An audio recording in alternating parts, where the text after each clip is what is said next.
গুমের ২ মামলা সহ ৩ মামলায় সাবেক ১৫ সেনা কর্মকর্তাকে কারাগারে পাঠানোর নির্দেশ দিয়েছেন আন্তর্জাতিক অপরাধ ট্রাইব্যুনাল। সকাল ৭টার দিকে বাংলাদেশ জেলের শীতাতপ নিয়ন্ত্রিত একটি প্রিজন ভ্যানে করে তাদের ট্রাইব্যুনালে হাজির করা হয়। ৮টার দিকে শুনানি শেষে তাদের গুমের ২ মামলায় ১৩ জন ও রামপুরায় ২৮ জনকে হত্যা মামলায় ২ জনকে গ্রেপ্তার দেখিয়ে কারাগারে পাঠানোর নির্দেশ দেন ট্রাইব্যুনাল।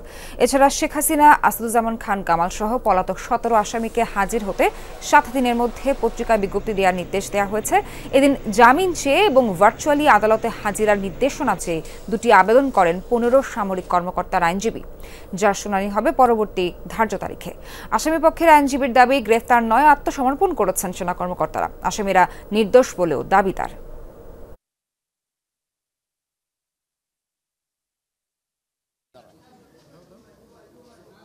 দুটো মামলার মধ্যে একটি মামলা ছিল র্যাপিড অ্যাকশন ব্যাটালিয়নের পরিচালিত যে বন্দিশালা ছিল টিএফআই সেল, সেইখানে কিছু বন্দীকে আটক করে রাখা ২০১৬ সাল থেকে ২০২৪ সাল পর্যন্ত ১৪ জন বন্দীকে সেখানে গুম করে রাখার অভিযোগে যে মামলাটি ছিল, সেখানে ১০ জন আসামিকে হাজির করা হয়েছিল।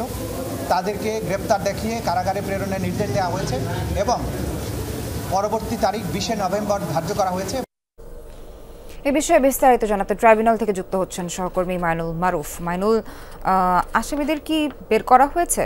কোন কারাগারে রাখা হবে এই বিষয়ে কি জানতে পারলেন? সবশেষ তথ্য দিবেন।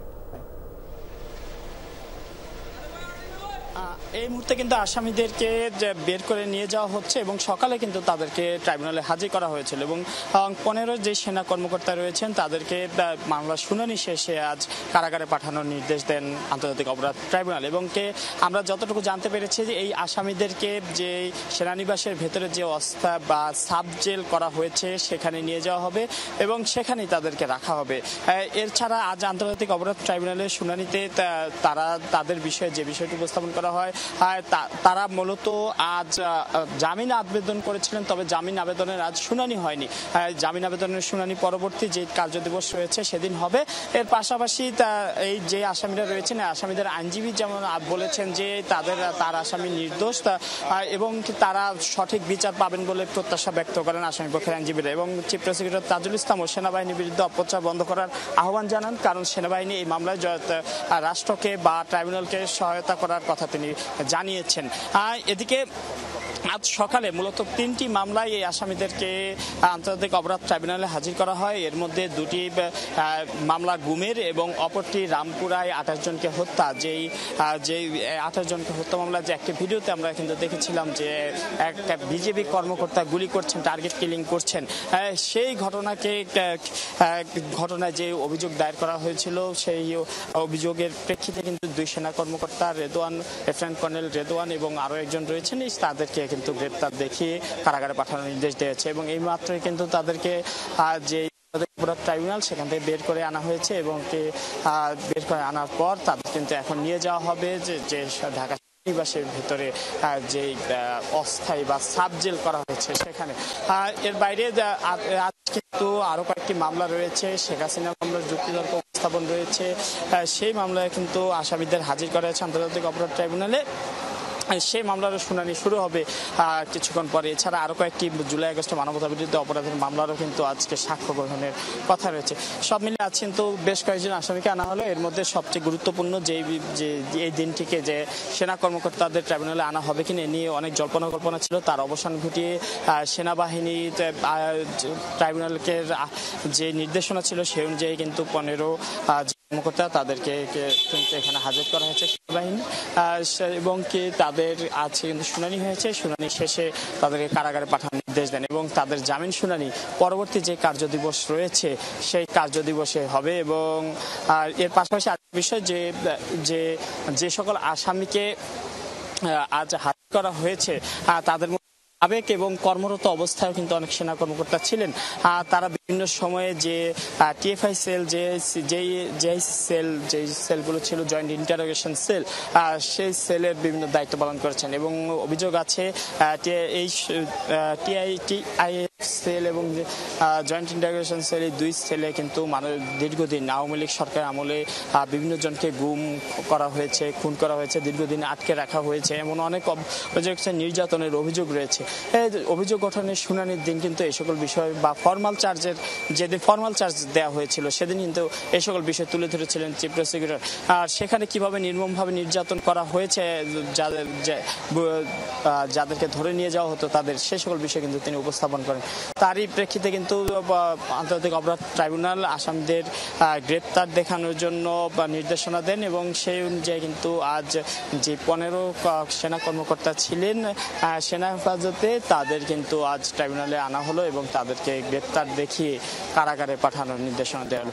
এবং এই 15 সেনা কর্মকর্তার মধ্যে যে লেফটেন্যান্ট কর্নেল রেদওয়ান যিনি ছিলেন, তিনি যে জুলাই আগস্টে যেই গণ অভ্যুত্থান সে সময় তিনি বিজিবিতে কর্মরত ছিলেন এবং সেই সময় কিন্তু রামপুরা এলাকায় একটি ভিডিওতে দেখা যায় তিনি অনেকটা বন্দুক তাক করে টার্গেট করে গুলি করছেন এবং তারই প্রেক্ষিতে কিন্তু সেই মামলায় কিন্তু ফর্মাল চার্জ দাখিল হয় এবং সেখানে কিন্তু গ্রেপ্তারি পরোয়ানা জারি করা হয় এবং সেই সকল ঘটনার প্রেক্ষিতে আজকের দিনে কিন্তু মোট 15 জনকে হাজির করা হলো এবং সব মিলে যে 3 মামলা সব মিলে আসামি কিন্তু 32 জন এবং 32 জনের মধ্যে পলাতক যারা রয়েছেন সাবেক প্রধানমন্ত্রী শেখ হাসিনা, আসাদুজ্জামান খান কামাল সহ যারা পলাতক রয়েছেন তাদেরকে গ্রেপ্তার করতে পত্রিকায় বিজ্ঞাপন দেওয়ার নির্দেশনা দেওয়া হয়েছে এবং পত্রিকায় 7 দিনের মধ্যে আগামী 7 দিনের মধ্যে পত্রিকায় বিজ্ঞপ্তি দেওয়ার নির্দেশন দিয়েছেন ট্রাইব্যুনাল। পাশাপাশি যদি তারা হাজির না হন,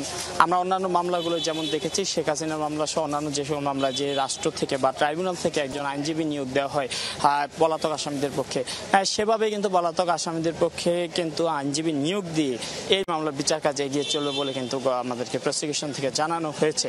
এবং আমরা দেখেছি যে আজ সকালে কিন্তু যে এই আসামিদেরকে কিন্তু যে সেনানিবাস থেকে এসি প্রিজন ভ্যানে কিন্তু তাদেরকে নিয়ে আসা হয় এবং নিয়ে আসার সকাল 7টার দিকে তাদের আনা হয় এবং 8টার দিকে শুনানি শুরু হয় এবং সেই শুনানিতে এই আসামিদের পক্ষে বা এই 15 সেনা কর্মকর্তার পক্ষে আইনজীবী হিসেবে যিনি ছিলেন তিনি তাদের বলেন যে তারা নির্দোষ, তারা দায়িত্ব পালন করেছিলেন, তাদের এছাড়া তাদের কোনো এই ঘটনার সাথে সম্পৃক্ত নেই এরকম কথাও কিন্তু তারা বলেছেন এবং তিনি আশা করছেন যে সঠিক বিচারের মাধ্যমে তার আসামিরা যারা অভিযুক্ত রয়েছেন তারা খালাস পাবেন।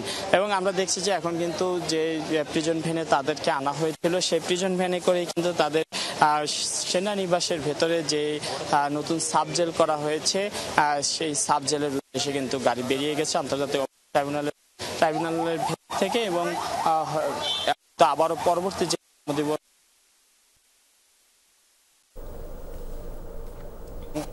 তখন তাদের যে জামিন আবেদন রয়েছে সেই জামিন আবেদনের শুনানি হবে। এর মধ্যে পলাতক রয়েছেন তাদের পক্ষে পরবর্তী যে কার্যক্রম হচ্ছে যদি হাজির না হন তাদের পক্ষে আইনজীবী নিয়োগ দিয়ে পুনরায় পরবর্তী যে মামলার কার্যক্রম বা ট্রাইব্যুনাল আইনে যে কার্যক্রম রয়েছে তা কিন্তু পরিচালিত হবে। অর্থাৎ এই মামলায় এখন পর্যন্ত যে 32 জন আসামি 3 মামলা, এই 32 জন আসামির মধ্যে 15 জন গ্রেপ্তার হলো, বাকি 15